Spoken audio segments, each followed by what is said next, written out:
Bom dia, como estamos de energia hoje? Segunda-feira, a semana começando, 30 e poucos dias para 2020, muitos projetos. Bom dia, Fatinha, como você está?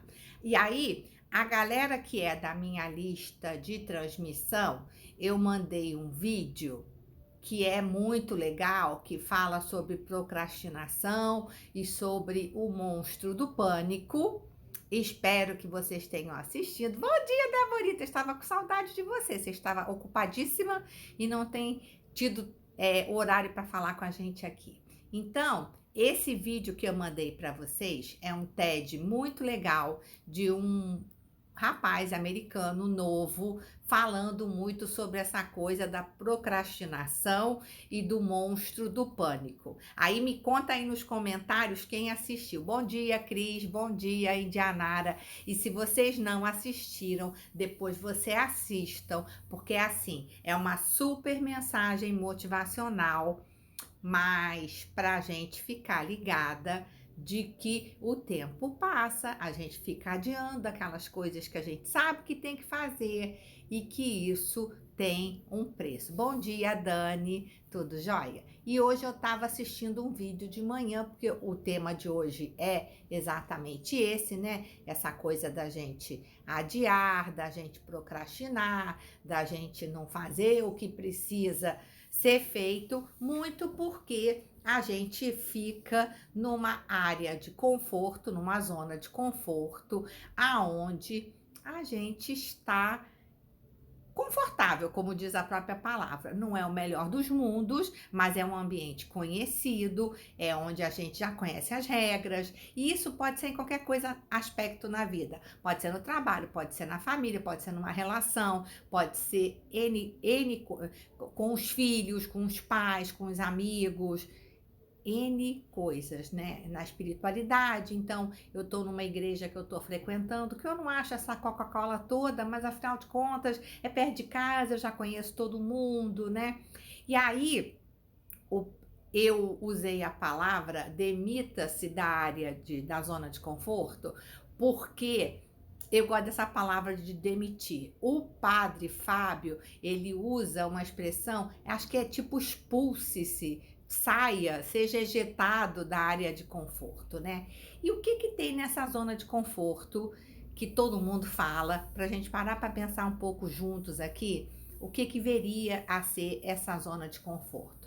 São situações que a gente está acostumado, ambientes que a gente está já conhece as regras, que não necessariamente são o melhor lugar para a gente estar, mas que tá cômodo, né? E ao longo da nossa vida, muitas vezes, se a gente relembrar, né? Não sei quais são as primeiras memórias que vocês têm da infância. Eu não tenho muita memória de quando eu era pequenininha, não. Mas quem tem filho, por exemplo, sabe como é difícil colocar o filho no colégio, né? Ele tá em casa, na zona de conforto, conhece todo mundo vive em função dele e chega a hora que você tem que botar o seu filho no colégio. Uns adaptam muito facilmente e outros abrem um berreiro, é um desespero. Você só deixa uma hora e eles querem voltar para casa, até que lá pelas tantas eles se adaptam e fica tudo bem. O Juan Papo, por exemplo, foi uma criança que me deu muito trabalho na adaptação do colégio, mas em compensação, quando estava muito complicado para mim deixar ele no colégio, voltar para trabalhar, que eu coloquei ele na condição de manhã cedo, não, eu levava e botei ele na condição para voltar, porque eu já não conseguia mais conciliar de buscá-lo no colégio. Ele virou para mim, a primeira vez que ele voltou da condução, ele virou para mim e falou assim: "Mãe, eu gostei muito, não precisa me levar amanhã não, eu quero ir com o tio". Aí eu fiquei desolada, porque tipo assim, levar o Juan pro colégio fazia parte do nosso ritual, a gente ia cantando, a gente ia dançando, era mó farra, e ele me demitiu da mãe motorista, tipo assim: "Não, mãe, eu gostei tanto da condução que eu também quero ir na condução de manhã". Aí eu deixei, né? Fiquei meio arrasada, mas deixei. Então, assim, se a gente parar para pensar ao longo da nossa vida, eu me lembro de um outro episódio que eu não sei se isso para vocês era um problema, para mim era. Eu tinha uma turma no colégio, eu estudei no Colégio Teresiano, e a gente falava pra caramba, até hoje eu falo muito. E aí teve uma determinada série que as freiras separaram a gente. Botou parte na turma A, parte na turma B, parte na turma C. E eu fiquei achando aquilo um apocalipse, porque a gente, tipo assim, era minha turma, como é que eu ia ficar separada? Ah, mas a gente se vê no recreio, mas não é a mesma coisa. Aí no começo eu ficava contando os minutos para chegar a hora do recreio para encontrar com as minhas amigas, e daqui a pouco eu fui me adaptando, fui fazendo novas amizades, todo mundo se readaptou, a gente continuou se encontrando, mas não foi mais aquele desespero. Exatamente, é o medo do novo, né? Só que muitas vezes, se a gente não ousar se demitir da zona de conforto, mais cedo ou mais tarde, a gente vai sair de lá. Então, ou a gente pode se demitir da zona de conforto, ou a gente pode esperar para ser demitida. Mas que alguma coisa vai fazer a gente sair de lá, vai. Por quê? Porque a gente veio para evoluir, a gente veio para fazer a nossa reforma íntima. E se determinadas situações não estão propiciando o ambiente que a gente precisa para a nossa evolução, a espiritualidade vai mexer os seus pauzinhos e vai fazer com que a gente saia daquela situação, porque a gente não tem a encarnação para desperdiçar, porque a gente tem que aprender coisas novas, né? Então, temos que trabalhar com essa coisa do medo de ir para o novo, né? Da falta de coragem que muitas vezes a gente tem, de mesmo sabendo que aquele lugar que a gente está não é o ideal, não é bom para mim, não tá me fazendo bem. Ah, mas aqui eu já sei como é, eu já conheço as regras. Esse trabalho é meia boca, né? Paga mal, mas eu tenho o meu garantido todo mês. Vou ficando por aqui.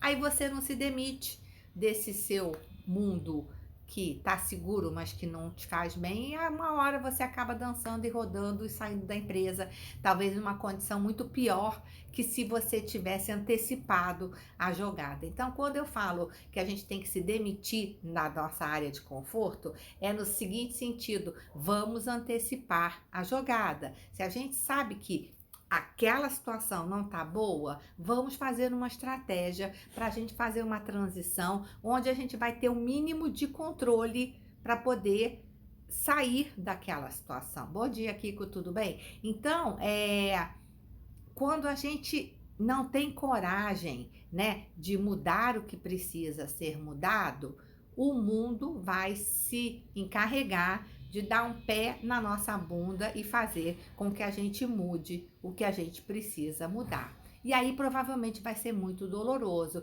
E aí provavelmente a gente vai ser pega de surpresa.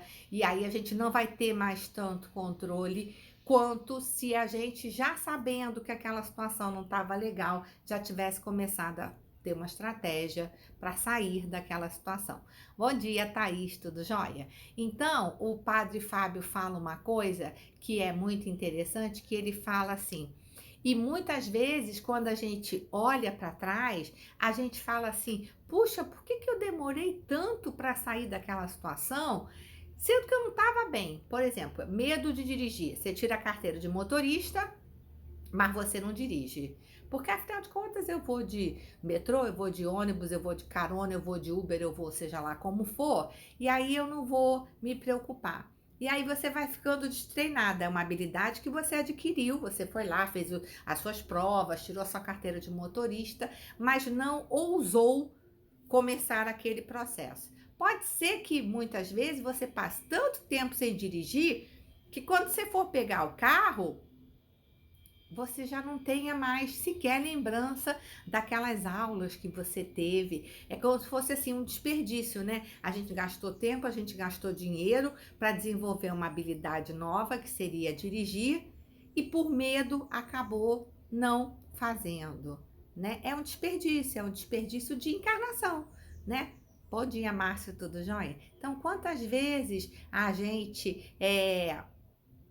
desperdiça essas oportunidades? E muitas vezes o trem passa e não dá mais tempo da gente fazer aquilo que a gente devia ter feito.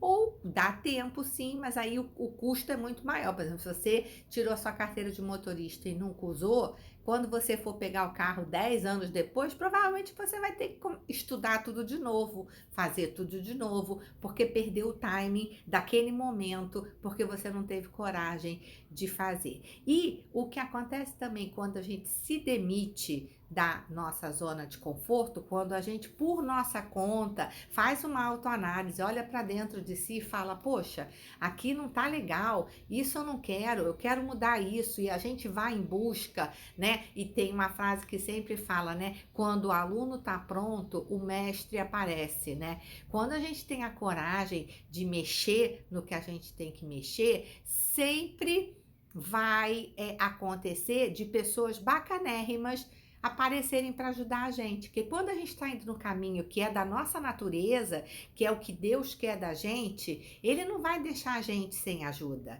Ele sempre vai mandar a ajuda para que a gente consiga fazer o que tem que fazer. Então, o medo que a gente tem e que nos paralisa é porque a gente não consegue enxergar e saber que se eu for naquela direção que no íntimo eu sei que eu tenho que ir, coisas novas vão acontecer, facilidades que hoje eu não estou vendo, eu vou ver só porque eu caminhei, né? Débora tá falando que perdeu a carteira. Exatamente. Aí agora, se quiser tirar a carteira de novo, né, Deborita? Vai ter que fazer o quê? Gastar o dinheiro todo de novo, fazer todo o processo de novo. Isso, assim, todos nós temos. Todos nós temos uma historinha de um curso que a gente pagou e não fez, de uma habilidade que a gente adquiriu e não usou. Todo mundo tem isso no seu histórico, né? Mas o papo hoje é assim: vamos nos colocar em movimento. Aconteceu comigo ontem. Dani, conta pra gente o que aconteceu com você. Porque é como se fosse assim, a história do GPS, né? A gente sabe que tem que ir de um lugar para o outro e a gente não cria o nosso monstro do pânico, né? Então a gente fica esperando no mesmo lugar. Sendo que às vezes, se a gente desse um passinho, o mapa do GPS se abre e aparecem caminhos novos que nesse passo de trás eu não estava sequer enxergando. Quando eu dou um passo para frente, na direção do que eu acho que vai ser bom para mim, que eu tenho que fazer, outros horizontes se abrem, que quando eu tô na minha zona de conforto, eu sequer consigo enxergar. Então a gente tem muito medo, tem uma falta de clareza, a gente não enxerga, mas se a gente se coloca em movimento, a gente vai ver outras coisas, outras pessoas vão aparecer para nos ajudar, outros sinais serão enviados pelo nosso anjo da guarda e a gente vai conseguir entender qual que é o nosso caminho. Débora está falando: tenho orgulho de ter vencido alguns dos meus medos, mas a carteira de motorista me venceu. A gente precisa mesmo dessa consciência para não deixar o medo nos paralisar. Débora tem uma história bonita, que ela abriu mão aí de um emprego público, né, que muita gente gostaria de ter em nome de fazer a carreira dela solo. Então você vê, tem muita coragem num determinado aspecto e no outro aspecto a gente dá aquela falhada, e somos todos assim, né? Dani tá falando: eu tô me preparando para abordar um assunto e de repente veio a intuição para conversar com uma pessoa. Eu não entendi onde essa pessoa poderia me ajudar, mas aí fui conversar com ela. Sempre, gente, sempre vamos confiar nos nossos mentores, vamos confiar na nossa espiritualidade. Não vamos achar que a gente sabe tudo, porque a nossa visão é muito limitada. É como se a gente estivesse aqui no plano e a visão da espiritualidade é aqui do alto. Eles conseguem ver onde a gente está, para onde a gente tem que ir, quais são as alternativas, e eles ficam soprando no nosso ouvido: vai que vai dar certo, vai que vai dar certo. Só que a gente insiste em ficar ali estacionada num ponto que não é pra gente. E aí a espiritualidade começa falando com a gente assim, daqui a pouco dá um peteleco, daqui a pouco dá um empurrão, daqui a pouco a gente toma um chute na bunda e vai ter que ir de todo jeito. Então, se a gente vai ter que ir de todo jeito, não é melhor a gente logo no começo, logo por conta própria, já vai e começa logo essa trajetória que vai ser boa para todos nós? Aí Dani tá falando: ela me mostrou uma outra visão sobre o que eu estava fazendo e, nossa, era a peça do quebra-cabeça que estava faltando. Ótimo, Dani, mas por quê? Porque você ouviu essa tua intuição, provavelmente teu mentor soprou no teu ouvido: fala, Exatamente, a cola da prova, né? Você ouviu, você confiou, você não ficou presa, paralisada na tua zona de conforto, você foi atrás de uma resposta. E, gente, as respostas estão aí para todos nós. Não é preciso ter uma mediunidade, ser o Chico Xavier, nem o Divaldo, para poder fazer. Não! Todos os nossos mentores e toda essa horda de espíritos maravilhosos do bem que estão com a gente querem nos intuir, querem nos influenciar. A gente precisa sossegar a nossa mente, respirar, meditar, entrar em contato com a natureza, acalmar o nosso mental, que o nosso mental é muito agitado, né? Para a gente poder estar ligado aos sinais. E aí parece que chega a ser magia, né, Dani? Quando eu tenho esses momentos que eu consigo entender o que meu mentor quer, e aí eu faço o que ele está falando para eu falar. E aí eu faço, e o negócio flui de um jeito tão fácil que eu fico olhando assim, eu digo, gente, eu já sei como é que é para fazer, porque eu não faço isso sempre, né? Por que eu não consulto a cola, como diz a Deborita, né? Se a cola tá aí para todos nós, entendeu? Então, a mensagem do Pílulas de hoje é: não vamos desperdiçar os nossos dias, a nossa encarnação, porque a gente está procrastinando, porque a gente está adiando, porque aqui está cômodo. Ah, mas que preguiça, começar tudo de novo. Ou então, ah, que preguiça, ter que aprender uma coisa nova. Cedo ou tarde, a gente vai ser expulso desse lugar confortávelzinho que a gente tá, que a Paula Abreu chama com muita propriedade da merdinha quentinha. Um lugar que é uma merdinha, mas é quentinho e você já conhece. E você não sai de lá porque você está com medo de enfrentar o desconhecido. Mas vamos confiar, vamos nos colocar em movimento. Não precisa mudar a vida toda, não. Só dá um passo na direção, só escuta, só pega a cola, vê o que estão soprando no teu ouvido e se põe em movimento, um passinho de cada vez, né? Como diz o Bruno Gimenez, quando? Hoje, amanhã e depois. Então, entre em contato com a natureza, vai para o mar, vai para uma cachoeira, aonde tiver aquela abundância toda de Deus e pede, me mostra o que é para eu fazer, me ensina como é que eu devo fazer, eu quero me comunicar com vocês, eu quero ser intuída por vocês, que a gente consegue essa conexão. Todos nós, não precisa ser nenhum médium maravilhoso, não. A espiritualidade está aí doida para dar cola para a gente. A gente só precisa se colocar em movimento e a gente precisa se demitir da zona de conforto, porque mais cedo ou mais tarde a gente vai ser empurrado para fora dela. Então é melhor que seja mais cedo e com a nossa aceitação, porque aí dói menos, porque aí é menos traumático, porque aí a gente tem mais recurso para fazer o que precisa ser feito. Quem não assistiu o vídeo da procrastinação que eu mandei ontem, assiste, que é muito legal. E criem os seus monstrinhos do pânico, que é aquele momento que você fala assim, não, vou colocar uma data. Dia tal coisa vai ter que ter acontecido. Que aí você cria esse monstro do pânico e vamos, como diz a Thaís, vamos por amor, porque se não for pelo amor, vai ser pela dor, e a gente vai ter que ir de qualquer jeito. Então, que seja pelo amor, que sai mais barato. Beleza? Era essa a mensagem motivacional da segunda-feira que eu queria falar com vocês. Adorei que teve muita gente que estava longe de mim que voltou para mim hoje. Maravilha, deixa eu começar a me despedir. Beijo, Thaís. Beijo, Dani. Obrigada pelo seu depoimento, foi ótimo. Deborita também. Vamos lá colar na prova. Cia Albano, beijo grande. Kiko que entrou também. Márcio, Fatinha, Cris, Dani, Indianara. E a outra Fátima, temos muitas Fátimas hoje aqui, beleza? Beijo grande, vamos que vamos, fiquem com Deus, atento aos sinais e de olho nas colas que os nossos mentores estão doidos para nos dar, que a gente só precisa sintonizar com eles para a vida ficar mais fácil, tá bom? Beijo grande, fiquem com Deus, até amanhã, tchau!